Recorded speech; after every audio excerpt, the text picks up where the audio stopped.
Hello everyone, नमस्कार। मैं पिंकी आप सभी को तहे दिल से स्वागत करती हूँ आपके यूट्यूब चैनल ग्रामीण क्लासेस पे।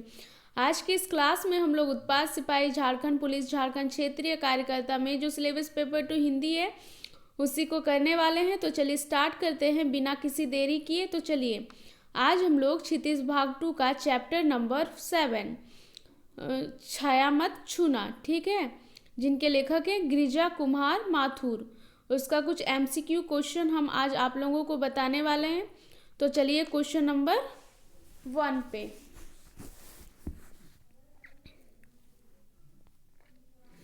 गिरिजा कुमार माथुर का जन्म कब हुआ था? गिरिजा कुमार माथुर का जन्म कब हुआ था? 1911 ईस्वी, 1918 ईस्वी, 1924 ईस्वी, 1930 ईस्वी। तो इसका सही आंसर क्या हो जाएगा आपका? ऑप्शन नंबर बी, 1918 ईस्वी, ठीक है। तो चलिए क्वेश्चन नंबर 2 की ओर। गिरिजा कुमार माथुर का जन्म कहाँ हुआ था? गिरिजा कुमार माथुर का जन्म कहाँ हुआ था? गुना, वाराणसी, कोलकाता, जबलपुर। तो कहाँ हुआ था उनका जन्म? गुना में हुआ था, ठीक है, जो कहाँ है? मध्य प्रदेश में है, ठीक। तो इसका सही आंसर आपका ऑप्शन नंबर बी सही आंसर हो जाएगा आपका। चलिए क्वेश्चन नंबर 3 की ओर। गिरिजा कुमार माथुर की प्रारंभिक शिक्षा कहाँ हुई थी? गिरिजा कुमार माथुर की जो प्रारंभिक शिक्षा हुई थी वो कहाँ हुई थी?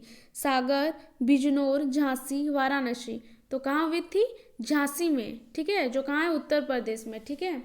तो चलिए इसका सही आंसर क्या हो जाएगा आपका? ऑप्शन नंबर सी सही आंसर हो जाएगा आपका। चलिए क्वेश्चन नंबर 4 की ओर। गिरिजा कुमार माथुर ने किस विषय से एमए किया था? गिरिजा कुमार माथुर ने किस विषय से एमए कंप्लीट किया था? तो किस विषय से? हिंदी, अंग्रेजी, संस्कृत, बांग्ला। तो इसका सही आंसर क्या हो जाएगा आपका? ऑप्शन नंबर बी सही आंसर हो जाएगा, अंग्रेजी, ठीक है। तो इसका सही आंसर आपका ऑप्शन नंबर बी हो जाएगा। चलिए क्वेश्चन नंबर 5 की ओर। गिरिजा कुमार माथुर ने एमए अंग्रेजी तथा एलएलबी उपाधि कहाँ से प्राप्त की? कहाँ से प्राप्त की? प्रयागराज से, झांसी से, लखनऊ से, वाराणसी से। तो कहाँ से प्राप्त की? लखनऊ से, ठीक, लखनऊ से प्राप्त की। तो इसका सही आंसर क्या हो जाएगा? ऑप्शन नंबर सी सही आंसर हो जाएगा आपका, लखनऊ से। चलिए क्वेश्चन नंबर 6 की ओर। माथुर ने किन संस्थाओं से जुड़कर कार्य किया? माथुर जी ने किस संस्थाओं से जुड़कर कार्य किया? आकाशवाणी तथा दूरदर्शन से, आज तक से, इंडिया टुडे से, जागरी प्रचारिणी से। तो किससे? इसका सही आंसर क्या हो जाएगा आपका? ऑप्शन नंबर ए, आकाशवाणी तथा दूरदर्शन से। माथुर ने आकाशवाणी तथा दूरदर्शन से संस्थाओं से जुड़कर कार्य किया, ठीक। तो इसका सही आंसर आपका ऑप्शन नंबर ए हो जाएगा। चलिए क्वेश्चन नंबर 7 की ओर। गिरिजा कुमार माथुर ने नाश और निर्माण धूप के धान, शिल्पापंख, चमकीले तथा भित्री नदी की यात्रा किस प्रकार की रचनाएं हैं? ये सब किस प्रकार की रचनाएं हैं? कहानी संग्रह, नाटक, उपन्यास, काव्य संग्रह। तो इसका सही आंसर क्या हो जाएगा आपका? काव्य संग्रह। इसका सही आंसर आपका हो जाएगा काव्य संग्रह। ऑप्शन नंबर डी आपका सही आंसर हो जाएगा, ठीक है। चलिए क्वेश्चन नंबर 8 की ओर। जन्मकेन माथुर की किस विद्या की रचना है? किस विद्या की रचना है? नाटक, कहानी, उपन्यास, कविता। तो किस विद्या की रचना है? नाटक, ठीक, नाटक। ऑप्शन नंबर ए आपका सही आंसर हो जाएगा। चलिए क्वेश्चन नंबर 9 की ओर। नई कविता सीमाएं और संभावनाएं माथुर की किस प्रकार की रचना है? किस प्रकार की रचना है? कहानी, नाटक, उपन्यास, आलोचनात्मक। तो किस प्रकार की? आलोचनात्मक, ठीक। नई कविता सीमाएं और संभावनाएं माथुर की आलोचनात्मक प्रकार की रचना है। तो इसका सही आंसर आपका हो जाएगा ऑप्शन नंबर डी आपका सही आंसर हो जाएगा। चलिए क्वेश्चन नंबर 10 की ओर। माथुर किस मिजाज के कवि माने जाते हैं? माथुर जी किस मिजाज के कवि माने जाते हैं? रोमानी, छायावादी, मार्क्सवादी, प्रकृतिवादी। तो इसका सही आंसर आपका क्या हो जाएगा? रोमानी। रोमानी आपका सही आंसर हो जाएगा। ऑप्शन नंबर ए इसका सही आंसर। चलिए क्वेश्चन नंबर 11 की ओर। गिरिजा कुमार माथुर की मृत्यु कब हुई थी? आप पूछ रहा है कि गिरिजा कुमार माथुर की मृत्यु कब हुई थी? 1984 ईस्वी, 1994 ईस्वी, 1976 ईस्वी, 1961 ईस्वी। तो इसका सही आंसर आपका क्या हो जाएगा? 1994 ईस्वी। गिरिजा कुमार माथुर की मृत्यु 1994 ईस्वी को हुई थी। इसका सही आंसर आपका ऑप्शन नंबर सी हो जाएगा। चलिए क्वेश्चन नंबर 12 की ओर। छाया मत छूना कविता के माध्यम से कवि ने जीवन में किसकी उपस्थिति को दर्शाया है? किसकी उपस्थिति को दर्शाया? मन की, सौंदर्य की, मनोविज्ञान की, सुख तथा दुख की। तो किसके सौंदर्य को अपनाया है? सुख तथा दुख की। ठीक, ऑप्शन नंबर डी आपका सही आंसर हो जाएगा। चलिए क्वेश्चन नंबर 13 की ओर। अपने अतीत को याद करने से मन कैसा हो जाता है? अपने अतीत को जब हम लोग याद करते हैं तब मन कैसा हो जाता है? दुखी, चंचल, सुखी, प्रसन्न। तो कैसा हो जाता है? दुखी हो जाता है। अपने अतीत को याद करने से मन दुखी हो जाता है। तो इसका सही आंसर आपका क्या हो जाएगा? दुखी। ऑप्शन नंबर ए इसका सही आंसर हो जाएगा। ठीक है, चलिए क्वेश्चन नंबर 14 की ओर। सुख दुख के पहिए की तुलना किससे की गई है? सुख दुख की पहिए की तुलना किससे की गई है? अंधेरी रात से, शरद पूर्णिमा की रात से, सिर्फ चांदनी रात से, चांदनी रात के बाद आने वाली अमावस्या से। तो इसका सही आंसर आपका क्या हो जाएगा? ऑप्शन नंबर डी इसका सही आंसर हो जाएगा। चांदनी रात के बाद आने वाली अमावस्या से। ठीक, तो इसका सही आंसर ऑप्शन नंबर डी हो जाएगा। चलिए क्वेश्चन नंबर 15 की ओर।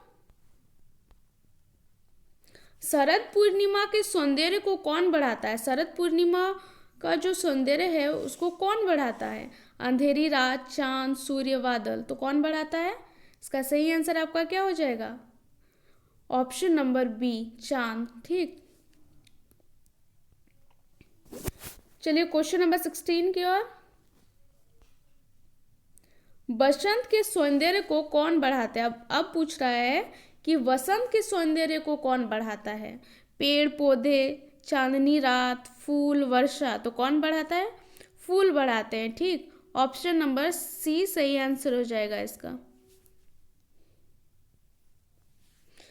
चलिए क्वेश्चन नंबर 17 की ओर। छाया मत छूना शीर्षक कविता किसकी है? छाया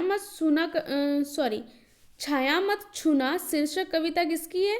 गिरिजा कुमार माथुर, निराला, नागार्जुन, ऋतुराज। तो किसकी है? Girija Kumar Mathur. Option number A, Chhaya Mat Chhuna शीर्षक कविता गिरिजा कुमार माथुर की है। ठीक, इसका सही आंसर आपका ऑप्शन नंबर ए हो जाएगा। चलिए क्वेश्चन नंबर 18 की ओर। कवि के अनुसार छाया को छूने से क्या होता है? कवि के अनुसार छाया को छूने से क्या होता है? सुख की प्राप्ति, दुख की प्राप्ति, धन की प्राप्ति, भोजन की प्राप्ति। तो इसका सही आंसर आपका क्या हो जाएगा? दुख की प्राप्ति होती है। ठीक है, कवि के अनुसार छाया को छूने से दुख की प्राप्ति होती है। तो इसका सही आंसर आपका क्या हो जाएगा? Option number B. चलिए क्वेश्चन नंबर 19 की ओर। यामिनी का अर्थ होता है, यामिनी का अर्थ क्या होता है? सर्पनी, अंधेरी रात, प्रातःकाल, चांदनी रात। तो इसका सही आंसर क्या हो जाएगा आपका? चांदनी रात। यामिनी की अर्थ होता है चांदनी रात। ऑप्शन नंबर डी इसका सही आंसर हो जाएगा। चलिए क्वेश्चन नंबर 20 की ओर। दुविधा की अधिकता के कारण कवि को क्या दिखाई नहीं देता? दुविधा की अधिकता के कारण कवि को क्या नहीं दिखाई देता है? पथ, लक्ष्य, साथी, सहायक। तो क्या नहीं दिखाई देता है? पथ दिखाई नहीं देता। ऑप्शन नंबर ए इसका सही आंसर हो जाएगा। चलिए क्वेश्चन नंबर 21 की ओर। मृग तृष्णा का अर्थ है, मृग तृष्णा का अर्थ क्या है? मृग की प्यास, मृग की दौड़, दिखावा, छलावा। तो क्या है? मृग तृष्णा का अर्थ एक छलावा है। ठीक, ऑप्शन नंबर डी, छलावा। चलिए क्वेश्चन नंबर 22 की ओर। कवि ने मानव को किसका पूजन करने के लिए कहा है? कवि ने मानव को किसका पूजन करने के लिए कहा है? धन को, भविष्य को, यथार्थ को, उपयुक्त सभी। तो इसका सही आंसर क्या होगा? यथार्थ को। कवि ने मानव को यथार्थ की पूजन करने के लिए कहा है। ऑप्शन नंबर बी इसका सही आंसर हो जाएगा। चलिए क्वेश्चन नंबर 23 की ओर। प्रस्तुत कविता में हर चंद्रिका में क्या छिपी होने की बात कही है? प्रस्तुत कविता में, कविता में हर चंद्रिका में क्या छिपी होने की बात कही है? चांदनी, खुशी, काली रात, दिन। तो क्या? काली रात। ठीक है, कविता में हर चंद्रिका में काली रात छिपी होने की बात कही है। ऑप्शन नंबर बी सही आंसर हो जाएगा आपका। चलिए क्वेश्चन नंबर 24 की ओर। जीवन में सुहावनी चीजें क्या है? जीवन में सुहावनी चीजें क्या है? वैभव, कर्म, अमीरी, सुरंग सुधियां। तो क्या है? सुरंग सुधियां है। ठीक, जीवन में सुहावनी चीजें सुरंग सुधियां है। ऑप्शन नंबर डी सही आंसर हो जाएगा आपका। चलिए क्वेश्चन नंबर 25 की ओर। कुंतल शब्द का अर्थ है, कुंतल शब्द का अर्थ क्या है? कुंतल क्या है? रेशमी वस्त्र, लंबे केश, फूल, फल। तो क्या है कुंतल? कुंतल लंबे केश है। कुंतल शब्द का अर्थ है लंबे केश। ठीक, ऑप्शन नंबर बी आपका सही आंसर हो जाएगा। चलिए क्वेश्चन नंबर 26 की ओर। छवियों का चित्र गंध किस प्रकार की है? किस प्रकार की है? आकर्षण, मन भावनी, आनंददायक, सुहावनी। तो इसका सही आंसर क्या हो जाएगा? मन भावनी। ऑप्शन नंबर सी मन भावनी। चलिए क्वेश्चन नंबर 27 की ओर। प्रस्तुत कविता में किसका वर्णन करने की बात की गई है? किसका वर्णन करने की बात की गई है? जो ना मिला हो, भविष्य का, ईश्वर का, खुशियों का। तो किसका वर्णन करने की बात कही है? भविष्य का। ठीक, भविष्य का। ऑप्शन नंबर बी आपका सही आंसर हो जाएगा। चलिए क्वेश्चन नंबर 28 की ओर। पथ ना दिखने पर साहस कैसा होता है? पथ नहीं दिखाई देने पर आपका साहस कैसा होता है? अपार, दुविधाहत, अकथनीय, इनमें से कोई नहीं। तो इसका सही आंसर आपका क्या हो जाएगा? दुविधाहत। ठीक, पथ ना दिखने पर साहस दुविधाहत होता है। ऑप्शन नंबर बी सही आंसर हो जाएगा आपका। चलिए क्वेश्चन नंबर 29 की ओर। रस वसंत से अभिप्राय है। रस वसंत से क्या अभिप्राय है? सुखमय जीवन, भविष्य, दोनों, कोई नहीं। तो क्या? सुखमय जीवन। ठीक, ऑप्शन नंबर ए इसका सही आंसर हो जाएगा। चलिए क्वेश्चन नंबर 30 की ओर। कवि के अनुसार छाया को छूने से क्या होता है? कवि के अनुसार छाया को जब हम लोग छूते हैं, ठीक, तो क्या होता है? सुख की प्राप्ति, दुख की प्राप्ति, धन की प्राप्ति, भोजन की प्राप्ति। तो क्या होता है? दुख की प्राप्ति होती है। ठीक, ऑप्शन नंबर बी सही आंसर हो जाएगा आपका। चलिए क्वेश्चन नंबर 31 की ओर। कवि ने किसे छूने से मना किया है? कवि ने किसे छूने से मना किया? पानी को, आग को, छाया को, बादल को। तो किसे? छाया को छूने से मना किया है। ठीक, ऑप्शन नंबर सी सही आंसर हो जाएगा आपका। चलिए क्वेश्चन नंबर 32 की ओर।